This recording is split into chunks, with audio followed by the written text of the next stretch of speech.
시청자 여러분 안녕하십니까? 4월 19일 수요일 JCN 모닝뉴스입니다. 울산시의회가 어제 본회의를 시작으로 14일간의 임시회 일정에 들어갔습니다. 최근 논란이 되고 있는 민주시민교육 조례 폐지와 함께 4,463억 원 규모의 울산시의 1차 추경 예산안 심사를 진행하게 됩니다. 김용환 기자의 보도입니다. 울산시의회 본회의장, 수십여 명이 본회의장을 둘러싸고 피켓 시위를 벌입니다. 시민사회단체들이 민주시민교육조례 폐지 추진을 반대하기 위해 집단행동에 나선 것입니다. 울산시의회가 스스로 만들고 운영하고 있는 제도를 허문다는 점에서 의회 운영의 신뢰성, 지속성을 훼손한다.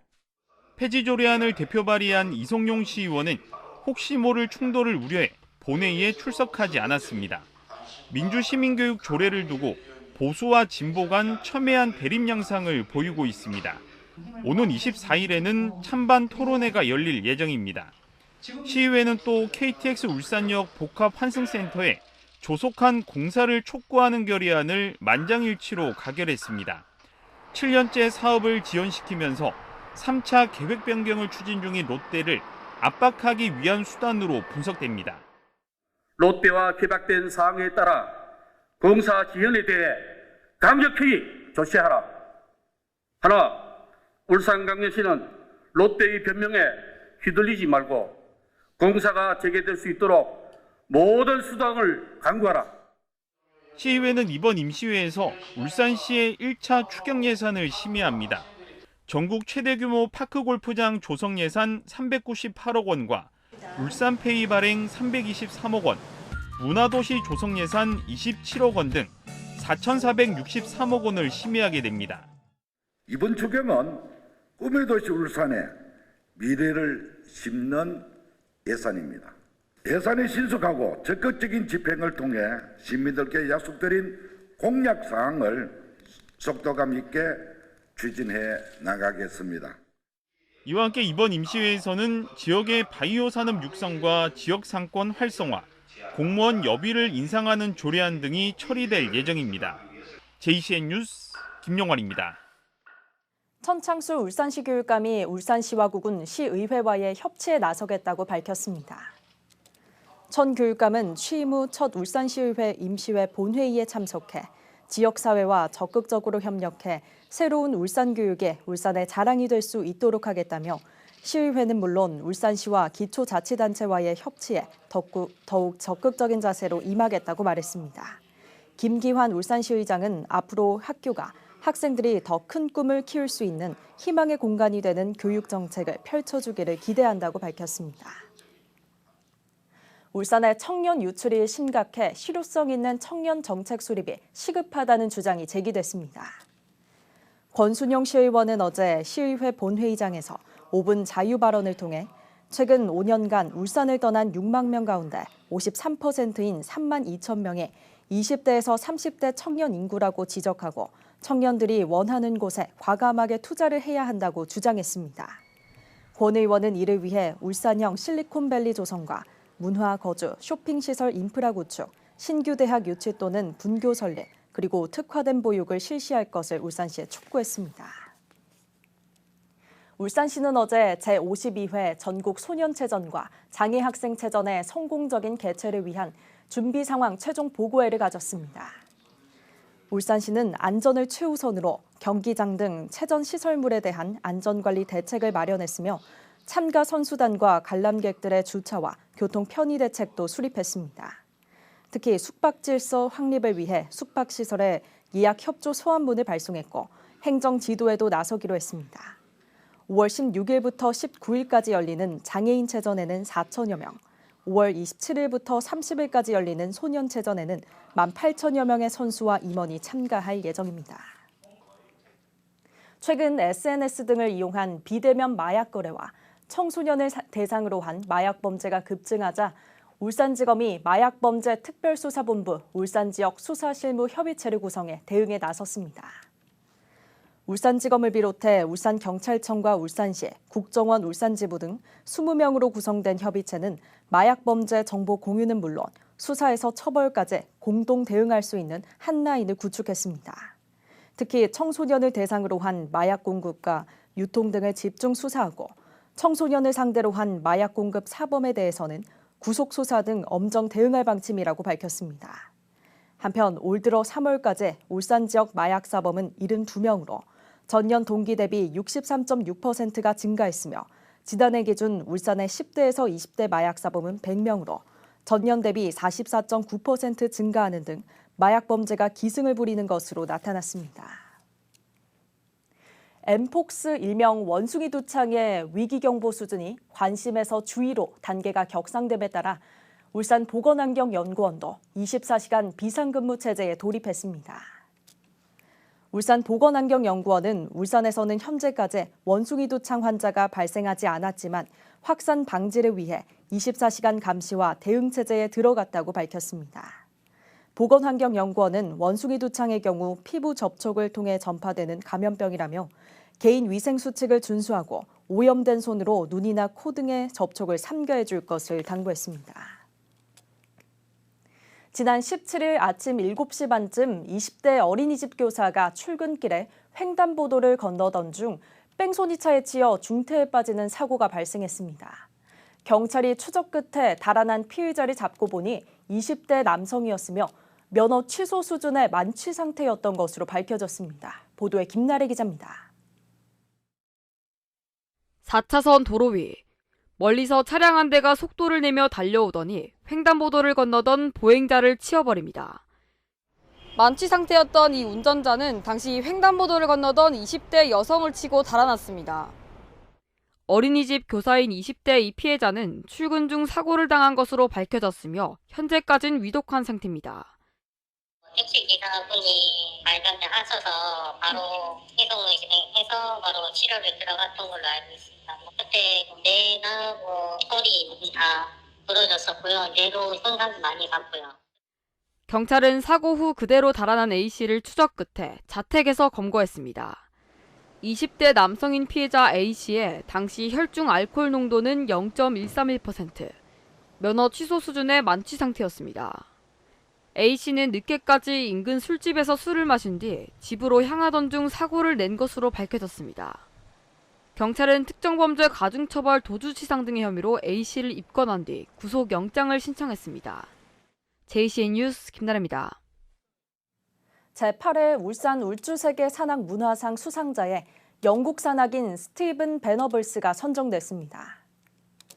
산악문화의 전도사로 불리는 스티븐 베너블스는 1988년 가장 험난한 에베레스트를 인공산소를 사용하지 않고 새로운 루트로 정상까지 오른 최초의 영국인으로 전 세계 40여 곳을 등반한 경력이 있습니다. 울산 울주 세계산악문화상 선정위원회는 무엇보다 명성이 아닌 진정한 모험의 세계를 찾아가자고 한평생 독려해온 그의 모습이 함께 오르자 영화의 산이라는 영화제 슬로건과도 잘 맞다며 선정의 이유를 밝혔습니다. 울산시와 태화강 생태관광협의회가 아시아 생태관광협회에 국제생태관광상을 수상했습니다. 10개 부문 시상 가운데 울산시는 기후행동 부문과 생물 다양성 보전 부문에서 우수성을 인정받아 수상했습니다. 울산시는 가로수와 공원 빗물 순환 시스템, 또 태화강 멸종위기 야생생물 서식 현황 조사 등의 사업을 펼쳤습니다. 한편 비정부 조직에서는 태화강 생태관광협의회가 생물 다양성 부문에서 생태관광상을 수상했습니다.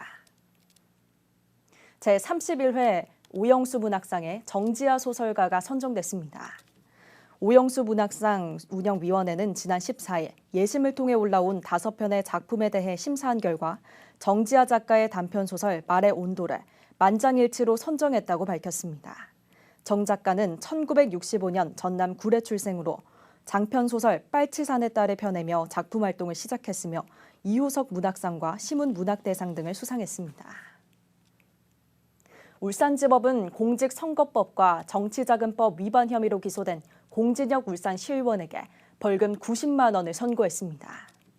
공 의원은 지난해 6월 치러진 제8회 전국 동시지방선거 과정에서 선거 공보와 선거 운동용 명함 등의 6급 상당인 전 국회의원실 비서 근무 경력을 4급 상당의 보좌관으로 기재해 허위 사실을 공표한 혐의를 받고 있습니다. 그는 또 선거관리위원회에 허위 거래 명세와 전자세금 계산서 등을 제출해 선거 비용을 보전받은 혐의도 받고 있습니다. 앞서 검찰은 공 의원에게 벌금 1,000만 원을 구형했습니다. 같은 오피스텔에 거주하는 여성들을 스토킹하고 주거 침입까지 한 20대 남성에게 실형이 선고됐습니다. 울산지법 이성부장 판사는 스토킹 범죄의 처벌 등에 관한 법률 위반과 주거 침입 혐의로 구속 기소된 20대 A씨에게 징역 10개월을 선고하고 40시간의 스토킹 치료 프로그램 이수를 명령했습니다. A씨는 지난 2월 같은 오피스텔에 거주하는 여성 3명을 뒤따라가 도어락 비밀번호를 눌러보는 등의 스토킹을 저지르고 주거 침입을 시도하거나 실제 침입한 혐의를 받고 있습니다. A씨는 다른 사람들이 어떻게 꾸며놓고 사는지 알고 싶은 호기심 때문이었다고 주장했지만 재판부는 성적 목적이나 또 다른 목적이었을 가능성이 높고 공포심을 느낀 피해자들이 강력한 처벌을 원하는 점 등을 고려해 상응하는 처벌이 불가피하다고 밝혔습니다. 4월 20일은 장애인의 날입니다.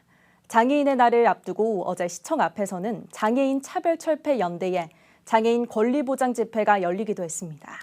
장애인의 날을 맞아 장애인들이 사회 속에서 어떤 불편을 겪고 있는지 박영훈 기자가 알아봤습니다. 장애인과 가족들이 시청 앞으로 몰려 나왔습니다. 장애인의 날을 앞두고 펼쳐진 장애인 차별철폐연대의 장애인 권리보장 집회입니다.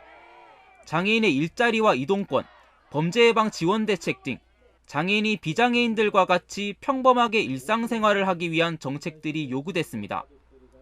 하지만 이러한 장애인들의 집회에 종종 따가운 시선을 보내는 이들도 있습니다. 한두 시간 정도 그 길을 막고 있어서 거기서 집회를 하면 통행하는 비장애인분들 불편하다고 안 좋게 보시고 그렇게 할 수도 있을 것 같아요. 근데 우리 장애인들은 그게 한두 시간이 아니라 평생 동안 그런 불편함을 느껴왔거든요. 과연 장애인으로 일상생활을 하는 느낌은 어떤 걸까? 장애인의 일상생활을 직접 체험할 수 있는 VR 체험을 해봤습니다. 휠체어를 타고 길을 건너고 물건을 사는 것이 여간 힘든 일이 아닙니다. 휠체어를 타다 맞은편에 다가오는 전동 킥보드와 사고가 나기도 합니다. 비장애인들에게 쉽고 간단한 일도 장애인들에겐 아주 큰 문턱처럼 느껴집니다.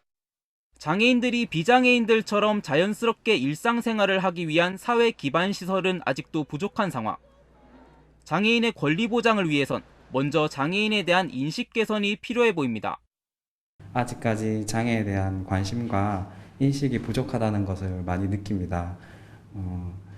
저희 많은 지역 주민들이 장애에 대한 관심과 올바른 장애 인식을 통해서 장애인들의 삶과 권리가 보장될 수 있는 사회가 왔으면 좋겠습니다. 울산 장애인 차별철폐연대는 지난달 말 장애인 일자리 확대와 이동권 보장 등 7개 항목의 장애인 권리 보장 정책 요구안을 울산시에 제출했습니다. 울산시는 이달 말까지 정책 요구안에 대한 답변을 내놓기로 했는데 정책 요구안이 원안대로 받아들여질 수 있을지 주목되고 있습니다. JCN 뉴스 박영훈입니다.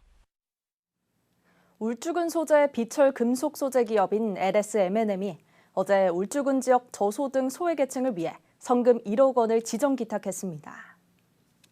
전달된 성금은 울주군 자원봉사센터와 울주 푸드뱅크 마켓 등에 분배돼 사회적 취약계층과 아동 지원 사업에 사용될 예정입니다. LSM&M은 지난 2018년부터 울주군 소외계층을 위해 매년 1억 원 이상의 성금을 기탁해오고 있습니다. 울산대학교 음악학과 석사과정을 밟고 있는 안태교 씨가 제28회 음악 춘추 콩쿠르 일반부에 출전해 1위를 차지했습니다. 안 씨는 예선에서 베토벤의 피아노 소나타 30번 마장조를 연주했고 본선에서는 브람스의 핸델 주제에 의한 25개 변주곡과 푸가 내림 나장조를 연주했습니다.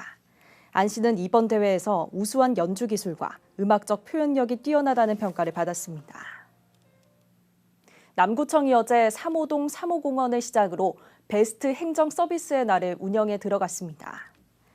베스트 행정 서비스의 날은 남구청이 직접 주민들을 만나 건강관리와 생활상담, 소형제품 수리 등 종합행정 서비스를 지원하는 행사로 올해 처음으로 남구문화원과 고래문화재단 등 유관기관이 함께 참여해 진행됩니다. 남구청은 10월 24일까지 관내 14개 동의 주민 공간을 순회하며 주민 민원 해결에 나설 예정입니다. 중구청이 생활체육시설의 확충과 개선을 위해 국비 확보에 나섰습니다. 김영길 중구청장은 어제 오전 10시 서울 국회의사당에서 박성민 국회의원을 만나 유곡 테니스장 확장과 유곡과 성안 테니스장 조명 시설 정비의 필요성을 알리고 국비 지원을 요청했습니다. 또 김 구청장은 테니스 열풍이 불고 있는 가운데 테니스를 즐길 수 있는 시설이 한정적이라며 정부 차원의 지원이 반드시 필요하다고 덧붙였습니다. 동구 소리체험관이 운영을 종료하고 문화예술시설로 탈바꿈합니다. 지난 2016년 7월 개관한 소리체험관은 최근 콘텐츠 노후에 따른 시설 개선이 필요하다는 여론에 따라 오는 23일을 끝으로 운영을 종료하고 문화예술시설로의 재구조화 사업에 들어갑니다.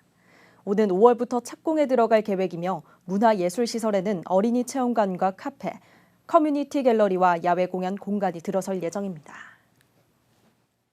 JCM 모닝뉴스를 마칩니다. 함께해 주신 여러분 고맙습니다.